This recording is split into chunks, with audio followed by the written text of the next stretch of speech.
Hello, this is an unusual event. This is called Two Kidnap Victims, Next Lives Meet, and both have different views. It's a story about the previous life story that these two kidnapping victims are probably out to get their attacker. So let's have a look at the story. It's a two-pager. You see, two kids were kidnapped and murdered days after. Both were very good kids, never put a foot wrong. It was their parents who were careless. Yes, careless they bloody were. You see, they gave in to many temptations. Yes, they were bloody fools. So after one kid was murdered, despite the ransom was then and there, the parents got into a silly fight with fists and boots and buckets of spew. The kidnapper didn't trust them, and from then on went and murdered their kid, which got their father very angry and hungry for some justice, in which they got, and he was sentenced to the death penalty, and the family can sort of rest.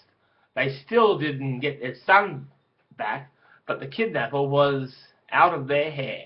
The next kid got mugged, coming out of a pinball arcade, and locked in a shed in the bush. Rope was put around his legs and arms with duct tape on his mouth. The kidnapper demanded that the kid will be killed if the family don't give of little they have. And they did, because they were scared. But still their kid was killed. But this family wasn't so lucky, because this man fled to the other side of the world with a phony name.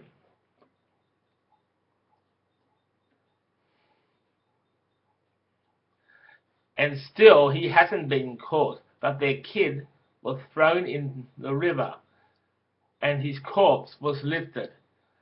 But he ended up okay, because he met this other kid who died from being kidnapped, and they formed an unlikely bond. You see, both kids made a pact that they will never be actual family people, and they will meet at the end of school life to tell stories of their new lives. You see, both kids were too shy to give in to any trick if someone came up to them. They will karate kick them out of town, and because of that, no bad person wants to take them. No, and yes, they met at the end of school and made fun of all the retarded people. And they will protect each other any way they want, just to keep them safe, as well as if anyone came up to one, the other would karate chop their arm.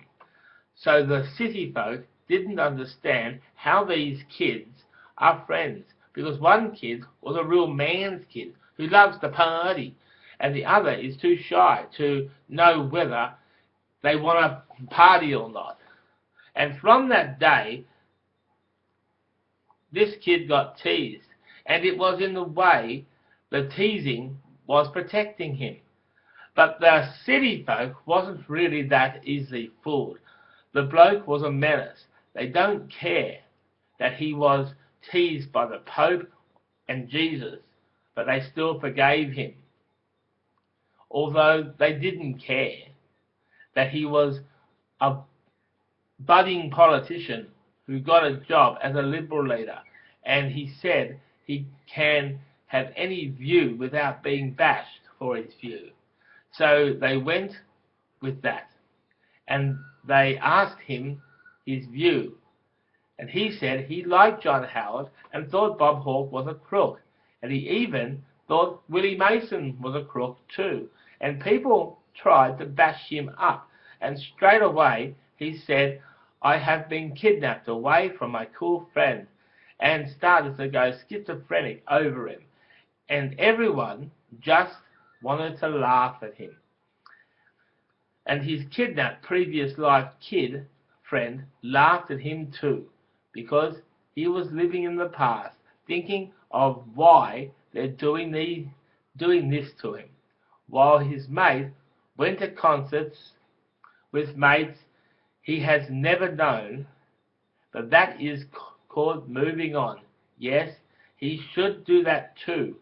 So after 5 years of fighting his mind,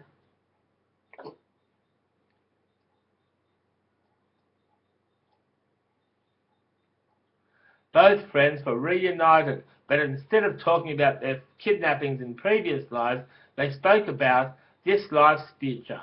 Yes, they were cured from previous life dilemma. Everyone gets it, but these friends know more than others. Yes, they are cool. The end. And that was a story about most people are like that, and a lot of people would love to sort of be able to make a happy ending in every situation. You see, we all like a happy ending. That's just one of them. It's always a tragedy, but at least it's got a happy ending.